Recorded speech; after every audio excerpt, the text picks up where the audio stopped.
Hello guys, मेरा नाम है कनेश का। आप देख रहे हैं लो 91। इस वीडियो में हम बात करने वाले हैं authorities under the industrial dispute act. मतलब कि जो इंडस्ट्रियल डिस्प्यूट एक्ट है उसमें कुछ अथॉरिटीज़ दी गई है जो कि हेल्प करती है सोल्व करने में डिस्प्यूट्स एम्प्लॉयर और एम्प्लॉय के बीच के।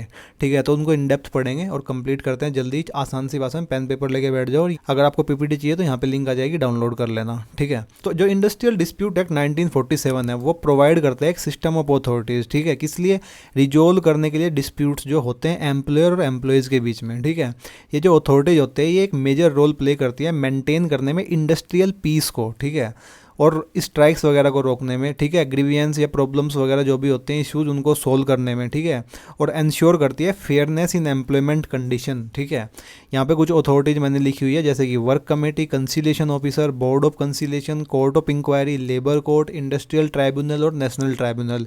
ये कुछ एक अथॉरिटीज हैं जो दी गई है इंडस्ट्रियल डिस्प्यूट एक्ट में। इनको इन डेप्थ पढ़ते हैं। ग्रीवियंस रिड्रेसल मशीनरी क्या होती है? ग्रीवियंस रिड्रेसल मशीनरी एक प्रोसेस या अथॉरिटी होती है इसके थ्रू एम्प्लॉय की कंप्लेंट और dispute regarding working condition, wages, leaves, bonus etcetera solve की जाती है एक ऑर्गेनाइज्ड मैनर में टू मेंटेन इंडस्ट्रियल पीस। ठीक है, इसका पर्पज होता है कि स्पीडी और फेयर रिजोल्यूशन हो डिस्प्यूट्स का। दूसरा, ये स्ट्राइक्स को अवॉइड करे, लॉकआउट्स को अवॉइड करे और अनरेस्ट को अवॉइड करे। ठीक है, ये मेंटेन करती है गुड रिलेशन बिटवीन एम्प्लॉयर और एम्प्लॉयज़। ठीक है, इंपॉर्टेंस, ये मेंटेन करती है इंडस्ट्रियल पीस। प्रिवेंट मतलब रोकती है स्ट्राइक्स को या लॉकआउट को। इंश्योर करती है स्पीडी जस्टिस एम्प्लॉयज़ के लिए। प्रमोट करती है cooperation between employer and worker. Protect करती है उनके राइट किन के? एम्प्लॉयज़ के। ये हेल्प करती है गवर्नमेंट का मेंटेन करने के लिए, कंट्रोल करने के लिए ओवर इंडस्ट्रियल रिलेशंस। ठीक है, स्टेप्स क्या होते हैं ग्रीवियंस रिड्रेसल में? पहले एम्प्लॉय का जो कंसर्न या इशूज होता है वो वर्क कमेटी के पास जाता है। अगर सोल्व नहीं हुआ है तो कंसीलिएशन ऑफिसर के पास जाता है। अगर अभी भी अनसोल्व नहीं हुआ है तो बोर्ड ऑफ कंसीलिएशन उसको देखते हैं या फिर कोर्ट ऑफ इंक्वायरी उसको इंक्वायर करती है।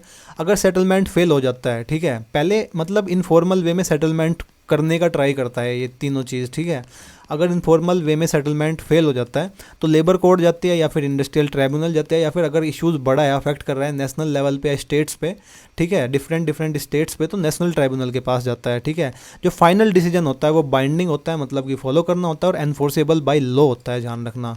तो अब जितनी भी अथॉरिटीज जैसे कि work committee, conciliation officer, national tribunal, industrial tribunal, इनको इन डेप्थ पढ़ते हैं वन बाय वन। ठीक है, सबसे पहले बात करते हैं वर्क कमेटी की, जिसका सेक्शन है सेक्शन नंबर 3।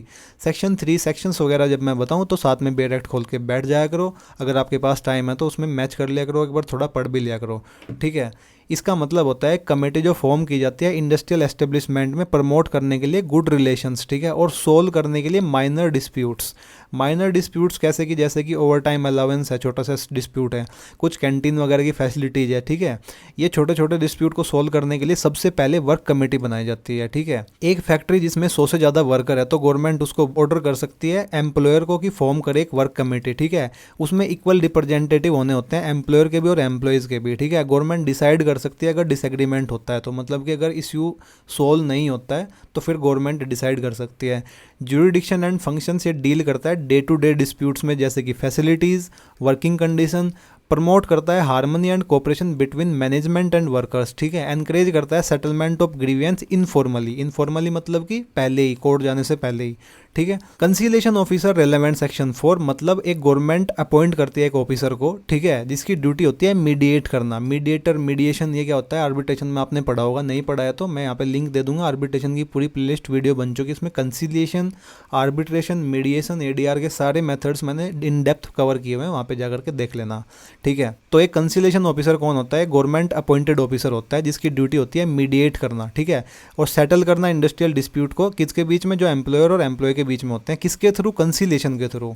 ठीक है, ये अपॉइंट किया जाता है कंसीलिएशन ऑफिसर अप्रोप्रिएट गवर्नमेंट के द्वारा, जैसे कि सेंट्रल या फिर स्टेट। ठीक है, इंडिविजुअली काम करता है बट असिस्ट किया जा सकता है इसको किसी दूसरे ऑफिसर्स के द्वारा भी। इसकी पावर्स यहाँ पे इन्वेस्टिगेट कर सकता है डिस्प्यूट्स को। ठीक है, ये दोनों पार्टी को साथ में लाके एक सेटलमेंट पे पहुंचने का ट्राई करता है। ये समन कर सकता है पार्टीज को डिस्कशन के लिए। ठीक है, और नोटिस इशू कर सकता है सेटलमेंट की डिस्कशन करने के लिए। बोर्ड ऑफ कंसिलेशन सेक्शन 5 में दिया हुआ है। ये बोर्ड ऑफ कंसिलेशन एक बोर्ड होता है जो फॉर्म किया जाता है रिजोल्व करने के लिए कॉम्प्लेक्स इश्यूज, ठीक है, जो हैंडल नहीं किए जाते हैं वर्क कमेटी के द्वारा या फिर कंसिलेशन ऑफिसर के द्वारा, ठीक है। उसके बाद बोर्ड ऑफ कंसिलेशन में वो इश्यूज आते हैं। इसमें एक चेयरमैन होता है और दूसरे मेंबर्स होते हैं जो गवर्नमेंट के द्वारा अपॉइंट किए जाते हैं। इसका फंक्शन होता है इन्वेस्टिगेट करना, मीडिएट करना और सॉल्यूशन को सजेस्ट करना, ठीक है। जैसे कि dispute affecting multiple unit of factory, मतलब कि एक डिस्प्यूट है उसमें मल्टीपल यूनिट्स एक फैक्ट्री की अफेक्ट हो रही है, ठीक है, तो वो बोर्ड ऑफ कंसिलेशन उसको देखता है, ठीक है। Court of inquiry relevant section 6, मतलब कि एक अथॉरिटी जो अपॉइंट की जाती है गवर्नमेंट के द्वारा इंक्वायर करने के लिए फैक्ट्स को, ठीक है, किसके, एक इंडस्ट्रियल डिस्प्यूट के, ठीक है, और एक रिपोर्ट प्रेजेंट करती है ये, ठीक है। ये डिस्प्यूट को तो सेटल नहीं करती है बट ये इन्वेस्टिगेट करती है कि कोज क्या थी, क्यों हुआ था भाई डिस्प्यूट, क्या मेन रीजन था उसके पीछे। कंपोजिशन यहाँ पे एक चेयरमैन होता है और मेंबर्स होते हैं जो अपॉइंट किए जाते हैं गवर्नमेंट के द्वारा। ये इंडिपेंडेंट होती है एम्प्लॉयर और एम्प्लॉय से, इसमें एम्प्लॉयर और एम्प्लॉय का कोई कोऑर्डिनेशन नहीं होता है, ये बिल्कुल इंडिपेंडेंट होती है। ये कलेक्ट कर सकती है एविडेंस को, विटनेसेस को, डॉक्यूमेंट्स को, ठीक है। ये डिटरमाइन करती है रीजन जो डिस्प्यूट के पीछे था, ठीक है। ये प्रोवाइड करती है recommendation to prevent future conflict, मतलब कि कोई रिकमेंडेशन देगी जिससे वो कॉन्फ्लिक्ट जो अभी है वो आगे फ्यूचर में ना हो, ठीक है। Labour court relevant section 77A7 भी देख लेना कौन सा है। ये एक क्वासी जुडिशियल बॉडी होती है, बॉडी होती है जिसके पास सिमिलर पावर होती है जैसी कोर्ट की होती है और डिसाइड करती है डिस्प्यूट को, बट ये फुल फ्लेज्ड कोर्ट नहीं होती है, उसको बोलते हैं quasi judicial authority. Labour court एक क्वासी जुडिशियल अथॉरिटी होती है जो अपॉइंट की जाती है गवर्नमेंट के द्वारा टू एडजुडिकेट इंडस्ट्रियल डिस्प्यूट्स, मतलब कि इंडस्ट्रियल डिस्प्यूट को सुनने के लिए जो रिलेट करते हैं स्पेसिफिक मैटर्स में, जैसे कि wages, bonus, leaves, working hours, मतलब कि कुछ स्पेशल मैटर्स के लिए ये कोर्ट बनाए जाते हैं, इसको बोलते हैं लेबर कोर्ट। जुरिडिक्शन ये हैंडल करते हैं डिस्प्यूट को जो इन्वॉल्व होते हैं या तो ग्रुप एम्प्लॉयमेंट मैटर्स या फिर इंडिविजुअल्स, ठीक है। ये एंटरटेन नहीं करती मैटर को बियॉन्ड इट्स जुरिडिक्शन, मतलब कि ये उन केसेस को या उन डिस्प्यूट्स को नहीं सुन सकती, ठीक है, जो outside the type of issues, मतलब कि जो इसमें दिए गए हैं स्पेसिफिक इशूज़, उनके अलावा ये किसी को भी सुनने के लिए अलाउ नहीं होती है। ये डिसाइड करती है बेस्ड ऑन एविडेंस, लॉज और एग्रीमेंट्स, ठीक है। इसके पास पावर क्या क्या होती है, ये विटनेस को बुला सकती है, डॉक्यूमेंट समन कर सकती है, ठीक है। ये ऑर्डर इशू कर सकती है जो बाइंडिंग होता है दोनों पार्टीज में, मतलब कि कोर्ट के ऑर्डर की तरह फॉलो करना होता है। इसके पास पावर होती है कंपेंसेशन अवॉर्ड करने के लिए और बैक वेजेस, मतलब कि बैक वेजेस का मतलब होती है कोई भी सैलरी, अनपेड सैलरी जो एक वर्कर को मिलनी चाहिए थी at the time they were wrongly kept out of the work, ठीक है। अगर कोई वर्कर रॉन्गली काम से निकाल दिया गया है तो उस पीरियड की सैलरी अगर कोई है तो वो उसको बोलते हैं बैक वेजेस, ठीक है। तो उसके पास पावर होती है कंपेंसेशन को अवॉर्ड करने के लिए, मतलब अगर मान के चलो किसी एक एम्प्लॉयर की गलती है, ठीक है, तो ये एम्प्लॉयर कंपेंसेट करेगा किसको, ये एम्प्लॉयर कंपेंसेट करेगा एम्प्लॉय को, ठीक है। तो कोर्ट बोल देगी कि भाई आपको इसको 10,000 रुपये देने हैं, ठीक है, उसको बोलते हैं कंपेंसेशन अवार्ड, ठीक है। बैक वेजेस मैंने आपको बताया ही है, अनपेड सैलरी होती है जो एक वर्कर को मिलनी चाहिए थी बट नहीं मिली, ठीक है। Industrial tribunal relevant section 7A, मतलब एक ट्राइब्यूनल अपॉइंट किया जाता है गवर्नमेंट के द्वारा टू एडजुडिकेट मोर सीरियस, ठीक है। देखो जैसे हम पहले पढ़ रहे थे, सबसे पहले हमने वर्क कमेटी पढ़ी, उसमें छोटे छोटे इश्यूज होते हैं। उसके बाद कंसिलेशन ऑफिसर होता है, ठीक है, जो कंसिलेशन के थ्रू एक मैटर्स को सोल्व करने की ट्राई करता है अगर वर्क कमेटी पे वो नहीं होता है।